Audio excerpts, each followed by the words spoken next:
Sound. One. Sound.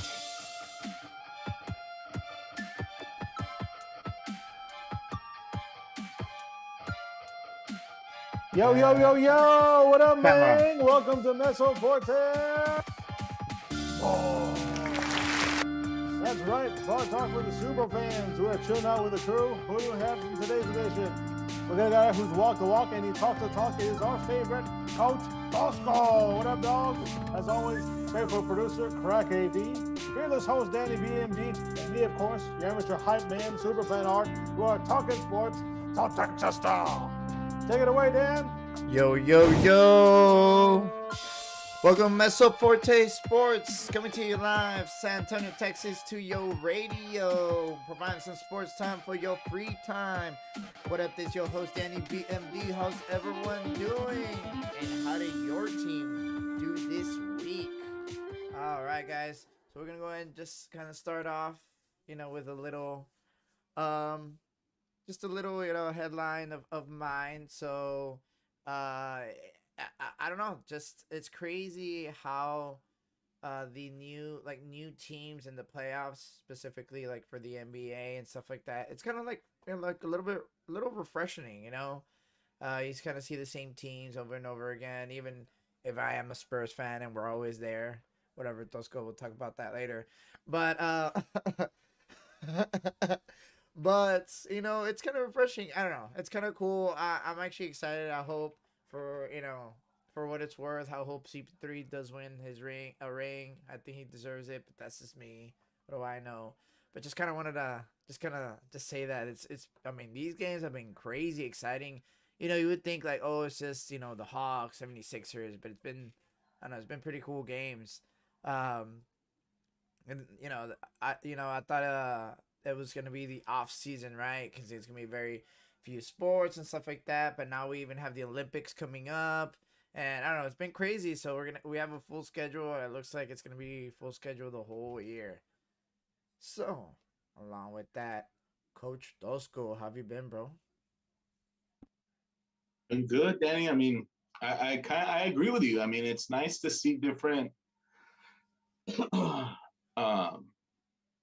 different teams, different players. Yeah, you get to see a little bit of a come up of guys, and hopefully something you can see towards the future.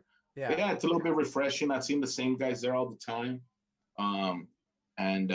But yeah, I mean, it's nice, and hopefully we'll get to see a little bit more of that in the other sports. Because even in football, I mean, you had the Brady and the Mannings and the Roethlisbergers and the Brees and the same guys over and over. Now we're getting new guys. We got Mahomes and Allen and so Jackson. So we're gonna see a bunch of new teams, Mayfield. So it's nice to see that stuff. But yeah, good point there. How about you, Superfan Heart? How's your night going? Dan, what up, fellas? It's going good. Glad to have you all on this lovely Tuesday evening, and the already approaching almost midsummer. And like Tosca said, or like Danny said, we got like a whole plethora of games of different sports. There's always something to watch every single day. It's exciting. I know I've been keeping up with the World Series, the College Men's World Series, on the same time as NBA playoffs. There was the NBA draft this evening. We're watching that. Sadly, Spurs, we'll get into that. But no, I'm glad to hear y'all, see y'all. Shout out to everyone out there watching on all of our platforms, Facebook, Twitch, YouTube. Thank y'all for your support, your continued support. Watch us, like us, comment, hate us, like us. We're here for y'all. Give us your best shot. Hashtag Dog Rivers is a bum. Hashtag. Oh, there we go. All right, Crack AV, we missed you last time, bro. How have you been?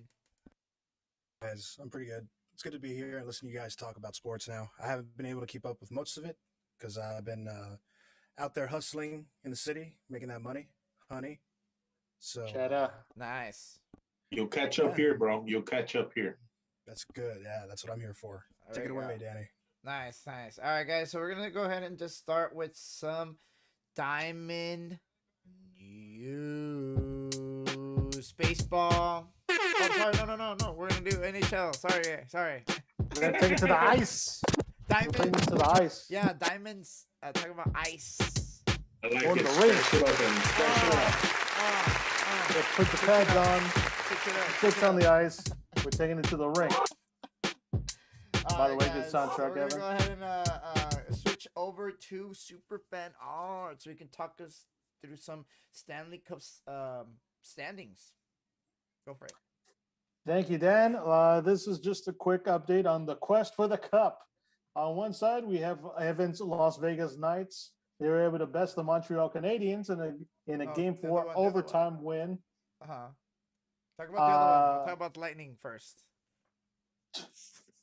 All right, fine. The other series, we have the Tampa Doesn't Bay matter. Lightning taking control with 3-2 over the New York Islanders. It was a total beatdown in Game 5 with the Lightning dominating the Islanders with an offensive frenzy with a score of 8-0 video game scores. Dang. So, wow.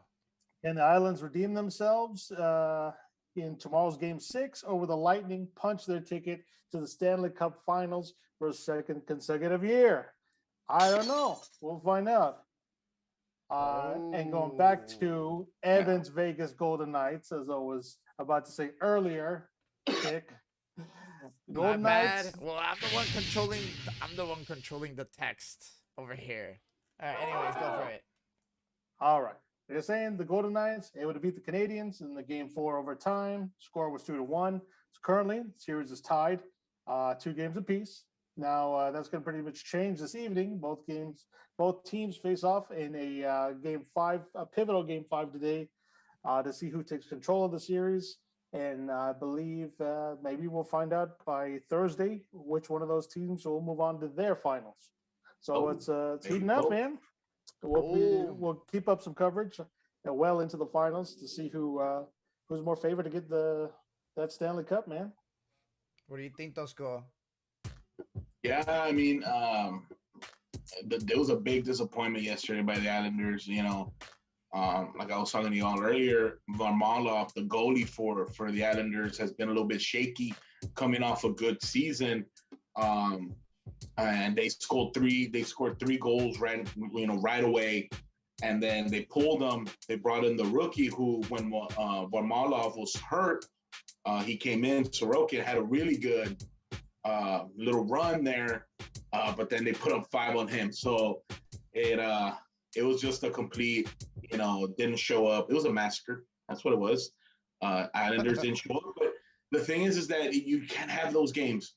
Like, you're in the playoffs, you're in the conference finals, you're right there. You can't have those games. You can't have those games. It's like right now, in the playoffs, you have, in the NBA playoffs, I know we have the Suns versus the Clippers. It's like right now, if the Clippers don't show up and the Suns went, 120-70. Like, that can't happen. I mean, if you're in the playoffs, that cannot happen. So, Unacceptable. Yeah, it's unacceptable. And it could be a team killer, to where they're out, they get demoralized. So hopefully we'll see how the Islanders respond tomorrow. The Canadiens look real good versus the Golden Knights. I feel the Golden Knights have gotten a couple of lucky goals, a couple of lucky, puck. The puck has gone in their favor a couple of times, and they've come out with some wins, but I think we'll find out tonight. Dirty, man. The Knights, it's high sticking. Yeah. That's exactly. It's one of those grimy games, and I think the Canadiens might be able to pull it out, take the lead today, and I just think they're the better team. They've been playing a little bit better, so but we'll see. Hopefully by Thursday we'll find out. Maybe both teams will know, who has the lead, or if somebody's already in the final. So, but it's going to be good to watch. Betcha. All right, we'll continue to keep up coverage with the Stanley Cup and see, who moves on to the finals, man. Yeah, no, I know that, I don't know, it's gonna be exciting. I saw a video where, like, a kid, like, literally just, like, grabbed his shirt and just threw it in the ground and just, like, walked off. Like, I'll tell you one thing: hockey. Like, Those people that are into hockey. Those people that are into hockey are, like, very, very.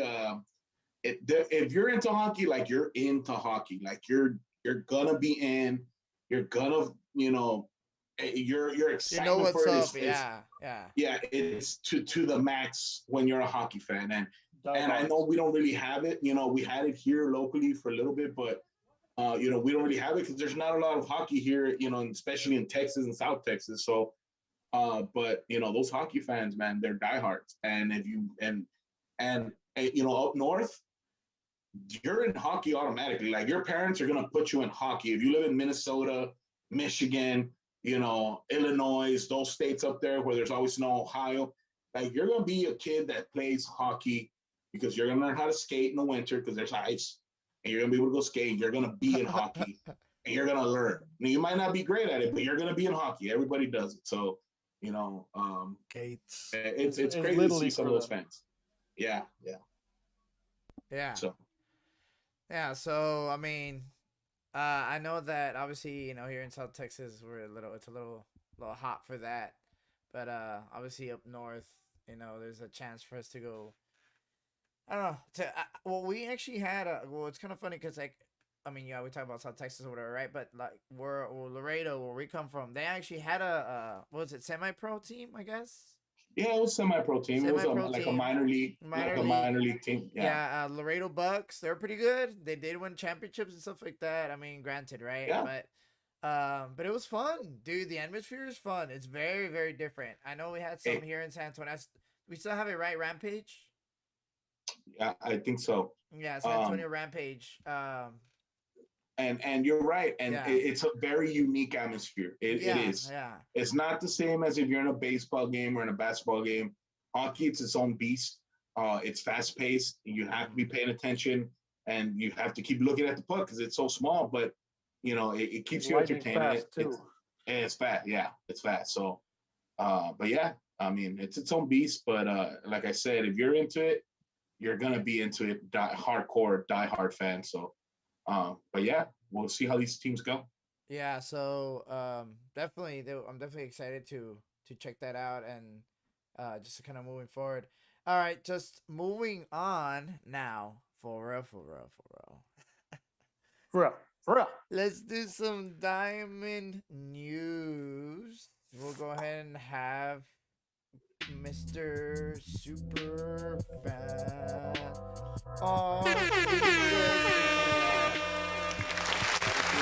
Hold the applause, everybody. Thank you. Oh no! All right. From the ice rink, we're gonna go to the diamond talk now. A lot of things going on. Talk to me, Art. What's going on? All right. Well, first things first, we'll go with what our local teams in Texas are up to. Texas Rangers had a bad weekend against fellow American League bottom shelves Minnesota Twins. Rangers lost all 3 of their games in that series. There was some good news yesterday, though, when they were able to best the impressive Oakland A's with an 8-3 victory. Mm-hmm. Who the hell saw that coming? So Rangers are currently starving for some more wins. Maybe they'll try to get some more out of Oakland. Doubt it. But they got the 3 more games in that series. On the flip side, Astros, they're red hot right now. They've been on an impressive 8-game win streak, notably sweeping their recent series with the top-ranked Chicago White Sox 4-0. Pretty much a shutout series. Dang. Yeah. Yesterday they put the beat down on Baltimore with a 10-2 victory. Looking to extend that win streak with Baltimore with his next 2 evenings coming up. So it's looking pretty hot right now for Astros. And the Astros there yesterday had a no-hitter going into the 8th inning. Mm-hmm. It was going to be a combined no-hitter, and then the Orioles hit a home run. But yeah, I mean, the Astros, the fact that they swept the White Sox, and those were hell of a games. Those were awesome to watch. Yeah, they weren't necessarily, high scoring, but they were good to see. It was great pitching. First game was 10-0. And that shows you, and that right there showed me that the Astros can make a run in the World Series, in the playoffs. Because if they can, the White Sox have the best starting rotation. They have the best pitchers. And if the Astros pitching, who's been hurt, they brought up young guys, are holding and competing with those guys, the Astros can do it. The Astros can do it. So that's what I saw. That's what proved to me this past weekend with the Astros. So, but yeah, they're on a hot streak. They look awesome. It was a good measuring stick, and glad for the folks out in Houston joined that win streak with the Stros. Now, I guess what everyone wants to know is how these new changes with pitching, these new regulations have already been affecting the game, where pitchers are being regularly checked for these foreign substances that are supposedly helping them with their spin rates in their baseballs. So, Tosco, what have you seen thus far with some of these changes going on?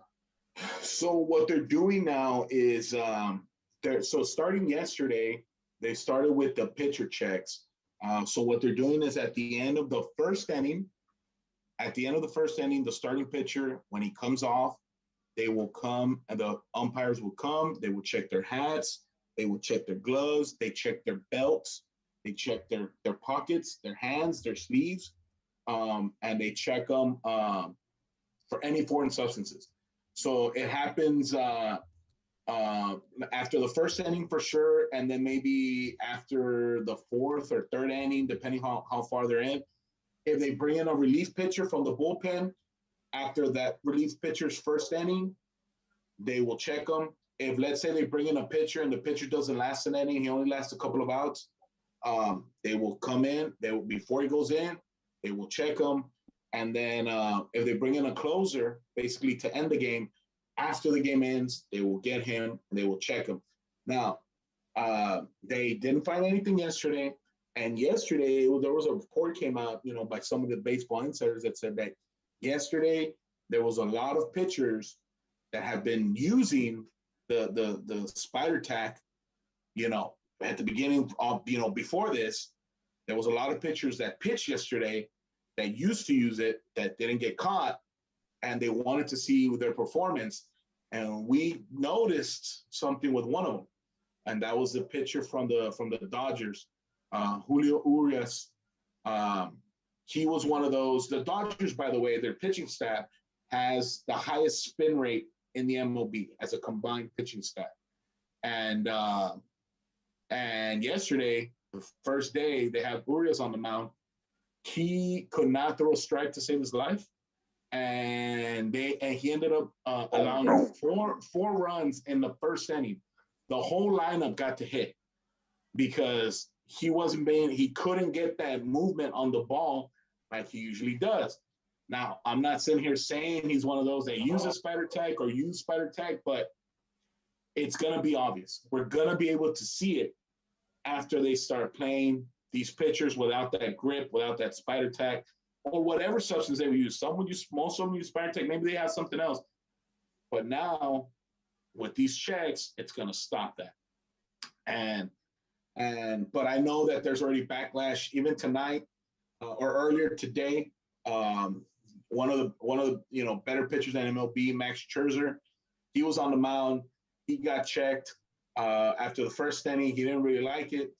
And then in the middle of the third inning, so this is one of the rules that goes with this, the opposing manager can go ahead and ask the umpires at any time to check the pitcher. Yeah. Now, if there is a rule to this, to where the MLB said if the manager is doing this in bad faith, basically just to go throw the pitcher off his rhythm, let's say the pitcher is throwing strikeout, he's having a good game, and it's still not time for a check, and he just does it because, I want to throw him off. I want to slow down the game and ice throw the him off pitcher. ice the pitcher, essentially. Yeah. They can call for one. And so that happened today, and it happened where the Phillies manager asked for a check, and Scherzer lost it. He threw his cap, his glove, started unbuckling his pants. He was about to pull his pants down because it's gonna be annoying. It's gonna be annoying, and there's fans that are gonna boo. But at the same time, those same fans that were booing were complaining that there was no runs, that there was no hits, there's no excitement. Well, you can't have both, right? It's either we play a fair game and you get the runs and the hits and all that, but you have to see your pitchers. It's gonna slow down the game maybe a little bit. Sounds like it. And you see your pitchers go through this, and we'll wait to see who gets caught, right? Because eventually there's going to be somebody who gets caught. So we'll see what happens then. But so far, after 2 days, so far today, There's been nothing yet, but the checks are happening, and they're gonna continue happening at least to the end of the year. Nice. Dang. So pitchers getting iced, and these umpires are being more in your face like TSA at the airport. Oh yeah, they're like TSA. They're checking everything. They're checking your privates. They're checking everything. They even did last night in that Astros Orioles game, because towards the end of the game it was at some point in the game actually it was raining, downpour. They were still playing. Stop the game for a check.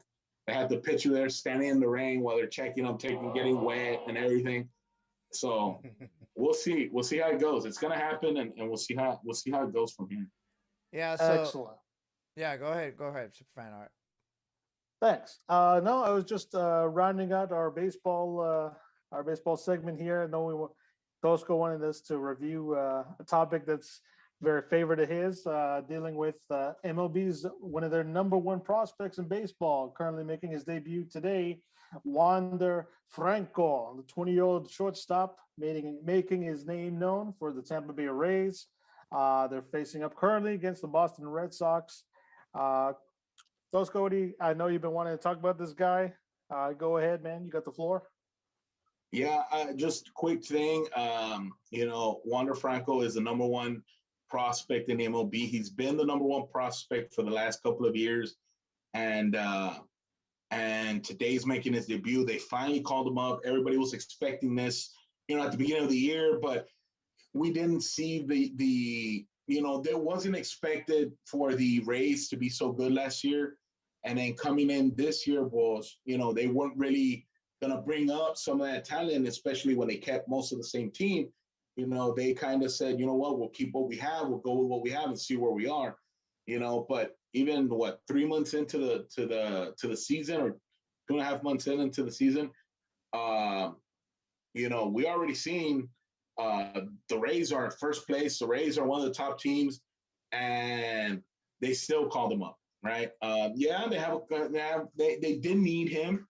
They got an injury here and there, but he came up, and in his first game, first MLB hit, home run. So that already tells you everybody was excited. His teammates were excited. It's just everybody's been waiting for him and he's only 20. That means he started when he was 18, and even at 18, everybody knew he's the best.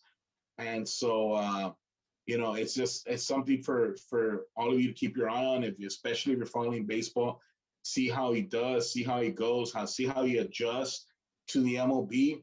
I mean, just by tonight, it looks like he's gonna adjust very well. But we'll see how they're gonna get tape on him. They're gonna see what he's good at, what pitches he hits, what he doesn't hit, and it's very different from the minor leagues to the major leagues, right? The minor leagues, you may have a couple of good pitchers, but then everybody else, is developing. When you're in the MLB, you have the top cream of the crop, the top best pitchers in the world are in there. So we'll see how it goes, and it's crazy to see Wander Franco, coming up, especially when the Rays have such a deep a farm system. They've had it for a couple of years, and they still have names like Vidal Brujan coming up, a second baseman. They still have Luis Patino, pitcher, Brandon McKay, pitcher, Shane Bass, pitcher. These are guys that could come in and be their starting rotation for the next 10 years. It's an embarrassment of riches right now. And like I said before, if the Rays would spend a little bit more money, if they would have kept some of their free agents within the last 5 years, 6, 7 years, I believe that the Tampa Bay Rays would have multiple championships. Every year they find a way to win, and that is with homegrown talent. And they have it again. And, they don't keep their free agents. They're high-priced free agents. They trade them or they let them go. And so if they would have spent some more money, we wouldn't, God knows how many championships they would have had. But, and it's the same situation going forward. They have a deep team. Their farm system is loaded with talent. They spend a little bit of money. They bring some of these guys up. I mean, we might have a future dynasty on our hands. So we'll see how that goes. Very good. So Tampa Bay Rays, they're already top dogs, and they're already starting to flex on people with these crazy prospects. We're not even in the All-Star break. So scary team to watch. Yes, sir. All right, cool. That pretty much wraps up our MLB talk. I'll go ahead and pass the mic to Danny. What are we going to talk about next, brother? Nice. So what are we gonna talk about next? Actually, we're actually gonna go into our little segment for the NFL again. The NFL just it seems like it's doesn't really have an off season. UT. Oh, UT. the college series. I was like insane. I was like, Oh, I thought you were gonna talk about the college series. I'm already changing my background and shit to Come like on, football. bro. I thought that's Alright. because I thought I talked about it earlier. I was like, no. All right. I was like, All right, I was like, all right, real quick before we do that, let's go ahead and back up real quick. We'll go ahead. There we go. We're actually talking about before we move on from baseball, we'll talk some College World Series. So obviously we do have our number one Longhorn super fan in the house, which is Art. Talk to me, Art. What's going on? All right. Yeah, sorry about that. I was getting a little ahead of myself. I thought I already discussed it. But yeah, I've been following with the men's College World Series. I've been following mainly my Texas Longhorns. Sadly, they did suffer a loss on a matchup with a defensive heavy Mississippi State this past Sunday. But they were able to bounce back this afternoon. They were able to best the Tennessee Volunteers in a score 8-4 and stave off some elimination. So the Horns move on to a Thursday matchup versus the loser of tonight's game between Mississippi State and Virginia. I'll be keeping close contact with that, and I'll let y'all know how it goes Thursday, or maybe next week. There's probably Thursday night games late. But yeah, man, hook 'em. College baseball's going on. It should be, like I said, there's always something good to watch, no matter what sports. So yeah, that's all I have to say about that. Hook 'em, bitches. Yeah, I haven't seen a lot of it, but from what I've seen, there's been some great games, some great pitching, and you still have some of that pitching in there. Vanderbilt has, they're still in the tournament. They're playing NC State, but Vanderbilt has probably two of the highest rated pitchers that are coming out, in the MLB draft. They're awesome. They have Jack Leiter, who's the son of Al Leiter, former MLB pitcher. Some might call Mets great. He's not a great for me because I'm not a Mets fan. I actually hate the Mets. And they have Kumar Rocker, and he's another one that, wow. And that's that Vanderbilt won the World Series in 2019. So they're 2 years removed from a World Series, from a College World Series win. So, but just to keep an eye out for those two. I didn't want to mention it. Mississippi State did have I don't know if a school record or a college record, like 21 strikeouts with their combined pitching versus my Longhorns. I didn't want to say it. It was a close 2-1 victory, though. Longhorns did rally in the last inning, but they weren't able to get that pivotal tying run. So yeah, they're pretty beast. Not gonna lie, the Bulldogs of Mississippi State. Longhorns, they did show up today with some good pivotal double plays. One of which was when there was all the bases loaded and no outs, and a double play at home at first, was able to turn it around like that. They could open the door, Tennessee. Yeah. But now they just rallied and were able to, I think they said the Longhorns are 70-2 or 71-2 when they're 5 runs or more in these World Series games. And yeah, they proved it today. Some good defense. Oh, awesome. We'll keep an eye out on that. Nice. So then they now if they win, then they play against. They have to to go to 2 more. They have to pretty much win 2 more games, right? They yeah, something like that. They if they win, they play the loser of Mississippi State and Well, they Virginia. did win. Yeah. They did Well, win. yeah, they already won. So they're playing the loser of Mississippi State, Virginia, and that's an elimination. Also elimination bracket. And if they win, then from there they go into basically the final. They would play the winner of the Mississippi Vanderbilt Virginia game, and that would decide them going to the World Series, the College World Series. So they need to win basically 4 more games, and they're in the World Series. Simple as that. Damn. I mean, easier said than done, but they can do it. It's easier said than done, but we'll see. I mean, they're Mississippi State's a really good team, but I think some of the stronger teams are on the other side of the bracket. Stanford, Vanderbilt's a monster. They're probably the favorites, but NC State's real good too. So that's going to be a good one to watch. NC State, Vanderbilt. We'll see how that goes. Nice. I like it. Nice. So then we'll go right into again our actual NFL talk, like for real, Mr. Superfan Art. Just playing that. That's cool. We're going to football, yo. So we're going right into football, getting some NFL going. So I know we're all missing some football. We all miss it. You know you do. Don't even lie. Yeah, OTAs and trades and free agency and draft. But bro, we all miss it. We all miss that hit, like clunk, clunk, clunk. A familiar one. Every Sunday, waking up at 12, right before 12, whatever. You guys know y'all's drill, y'all's particular NFL drill. But as we get towards the beginning of the season, we're actually going to talk about every division.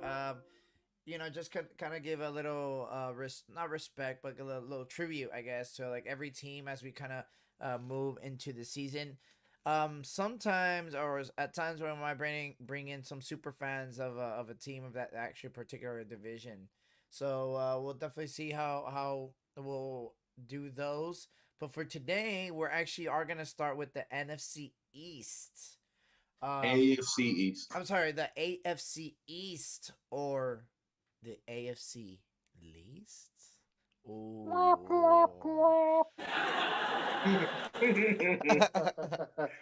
Yeah, I know that was pretty bad. I mean, they did win the Super Bowl technically, but but yeah, that's besides the point. It's kind of like but it is gonna be pretty interesting. I don't know. What do you think about the whole talking about divisions throughout the whole as we enter the next season, Tosco?